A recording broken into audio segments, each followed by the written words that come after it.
Straight Talk with Ramesh Kandala. Sir, Andhra Pradesh government online గేమింగ్కు green signal ఇచ్చే ఆలోచన చేస్తోందన్న వార్తలు వస్తున్నాయి. ఇందులో నిజమెంత సార్? అవును, ఆంధ్రప్రదేశ్ ప్రభుత్వం ఇప్పుడు ఏ విధంగా రెవెన్యూ పెంచుకోవాలా అని చెప్పి చాలా పెద్ద ఎత్తున కసరత్తు చేస్తోంది. అందులో భాగంగా వాళ్ళు ఆన్లైన్ గేమింగ్ని అనుమతించాలి అనేటువంటి ప్రతిపాదనని చాలా సీరియస్గా పరిశీలిస్తున్నారు అని చెప్పి తాజాగా సమాచారం. ఈ మేరకి ద హిందూ బిజినెస్ లైన్లో కథనం కూడా వచ్చింది. ఇందుకోసం ఆన్లైన్ గేమింగ్ని ఎలా చేద్దాం అనుకుంటున్నారు? ఆబ్వియస్లీ రెవెన్యూ పెంచుకోవడానికి ట్యాక్సులు కావాలి. ఒకవేళ లాటరీల్ని అదేవిధంగా ఆన్లైన్ గేమింగ్ని అనుమతిస్తే ఆంధ్రప్రదేశ్లో 13,000 కోట్ల రూపాయలు ట్యాక్సుల ద్వారా, సెస్ల ద్వారా వస్తుందట. అదనపు ఆదాయం అన్నమాట రాష్ట్ర ఖజానాకి. డబ్బుల కోసం చాలా ఇబ్బంది పడుతోంది కూటమి ప్రభుత్వం. చంద్రబాబు నాయుడు గారు సూపర్ 6 హామీలు ఇచ్చారు. వాటిని నెరవేర్చడానికి ఆయన నానా తంటాలు పడుతున్నారు. సో ఇప్పుడు ఏ విధంగా రెవెన్యూ పెంచుకోవాలి అనేది ఫోకస్. అందులో భాగంగానే కూటమి ప్రభుత్వం ఈ ఆలోచన చేసింది అని చెప్తున్నారు. ఈ రెండు యాక్చువల్గా సీరియస్ విషయాలు. లాటరీని అలౌ చేయడం కానివ్వండి, లేకపోతే ఆన్లైన్ గేమింగ్ని అలౌ చేయడం కానివ్వండి.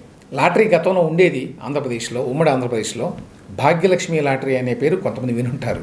అది ప్రభుత్వ లాటరీ ఒకప్పుడు. ఆ తర్వాత బ్యాన్ చేశారు. ఇప్పుడు రాష్ట్ర ప్రభుత్వం నడపడమే కాదు, బయట రాష్ట్రాల వాళ్ళు కూడా ఏపీలో ఆపరేట్ చేయడానికి వీల్లేదు లాటరీని.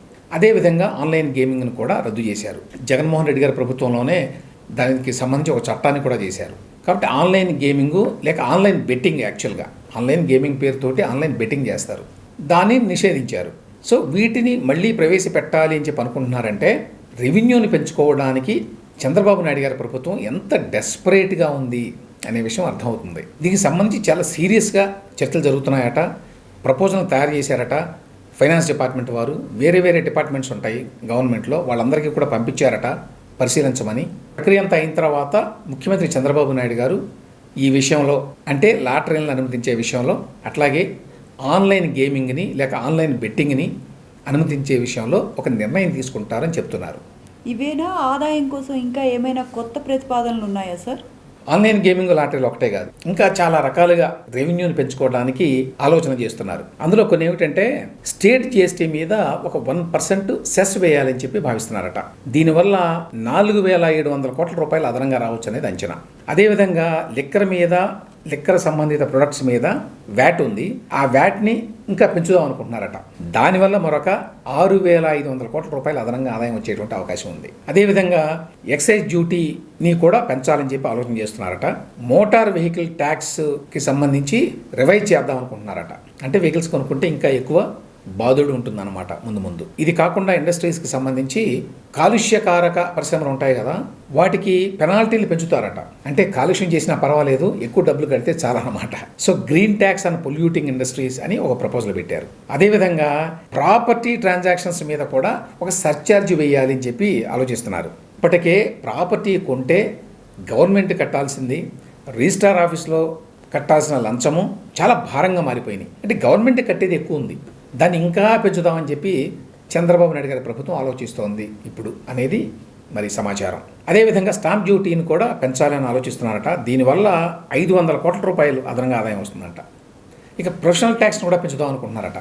ప్రొఫెషనల్ ట్యాక్స్ని పెంచడం వల్ల 1,000 కోట్ల రూపాయలు అదనంగా రెవెన్యూని ఆర్జించవచ్చు అని అంచనాలు వేస్తున్నారు. ఇక అమ్యూజ్మెంట్ పార్కులు, రిక్రియేషనల్ ఫెసిలిటీస్ మీద కూడా ఎంటర్టైన్మెంట్ ట్యాక్స్ వేద్దామని ఒక ప్రపోజల్. సో దీన్ని బట్టి ఏమిటంటే ఇన్ని రకాలుగా కొత్తగా ట్యాక్స్లు వేయడానికి లేక ఆల్రెడీ ఉన్న ట్యాక్స్లను పెంచడానికి వీలుంది అనేటువంటి కసరత్తుని కూటమి ప్రభుత్వం చాలా సీరియస్గా చేస్తోంది. వీటన్నిటి మూలంగా ప్రజలను ఎత్తిన పన్నుల భారం ఇంకా ఎన్నో రెట్లు పెరిగేటువంటి అవకాశం ఉంది. ఆన్లైన్ గేమింగ్ల మీద తెలంగాణ గవర్నమెంట్ తాజాగా కేసులు పెడుతున్న నేపథ్యంలో ఏపీ గవర్నమెంట్ ఆన్లైన్ గేమింగ్కి అలౌ చేయటాన్ని మనం ఎలా చూడాలి? ఈ సందర్భంలో ఇలా అలౌ చేయటం కరెక్టేనా సార్? తాజాగా తెలంగాణలో ఆన్లైన్ బెట్టింగ్ సంబంధించి ఒక ఎఫ్ఐఆర్ నమోదు చేశారు. ఆ ఎఫ్ఐఆర్లో 11 మంది యూట్యూబర్స్ పేర్లను కూడా రాశారు. వీళ్ళందరినీ విచారిస్తూ ఉంటున్నారు. ఎందుకు? వీళ్ళందరూ కూడా తమ యూట్యూబ్ వీడియోల ద్వారా ఆన్లైన్ బెట్టింగ్ యాప్లను ప్రమోట్ చేస్తున్నారు అనేది ఆరోపణ. దీని మీద తెలంగాణ పోలీసులు చాలా సీరియస్గా తీసుకొని ఈ కేసును పర్సూ చేస్తున్నారు. మరో పక్కన సెంటర్లో తాజాగా ఈ ఆన్లైన్ బెట్టింగ్ సంబంధించి 1,000 యాప్స్ని బ్యాన్ చేస్తూ నిర్ణయం తీసుకున్నారు.